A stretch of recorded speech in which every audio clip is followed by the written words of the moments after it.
m'appelle Cécile Munchaligné, je suis professeure en énergie hydraulique à la HESS Valais. Au laboratoire, on a un certain nombre d'infrastructures dans le but de former des étudiants, mais aussi dans le but de faire de la recherche. On a en particulier une maquette qui est un modèle réduit d'une centrale hydroélectrique équipée avec une turbine Pelton. En laboratoire, on peut jouer sur beaucoup de paramètres, on peut varier le débit, la chute, la vitesse de rotation, ce qui n'est pas forcément facile à faire sur site. On a installé un certain nombre de systèmes qui permettent par exemple de simuler le fait qu'on a un affaissement d'une conduite, un blocage d'un injecteur.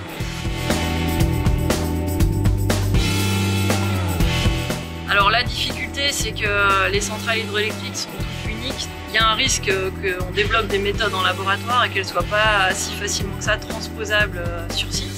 Mais on a quand même bon espoir que sur des phénomènes physiques assez critiques, on puisse avoir des méthodes de détection qui fonctionnent en laboratoire et aussi ensuite sur site.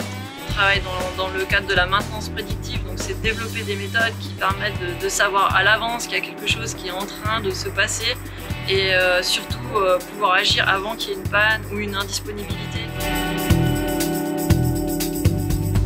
Le laboratoire est aussi équipé d'une benne de cavitation, donc c'est une infrastructure qui permet d'étudier ce phénomène physique. La cavitation, c'est un changement de phase, donc on a de l'eau liquide qui, quand la pression diminue, va se transformer en vapeur d'eau. Si on a ce phénomène de cavitation dans les machines hydrauliques, les pompes ou les turbines, ça va accélérer leur vieillissement parce que ça va générer de l'usure.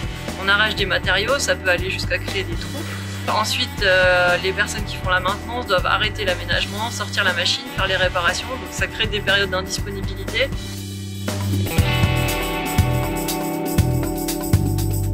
L'idée, c'est qu'en laboratoire, on va tester différents types de capteurs et développer des algorithmes qui analysent les données générées par ces capteurs pour pouvoir être capable de dire si oui ou non ça cavite. Donc on va au propriétaire et à l'exploitant de mieux gérer la maintenance et peut-être même d'éviter de fonctionner dans ces régimes cavités.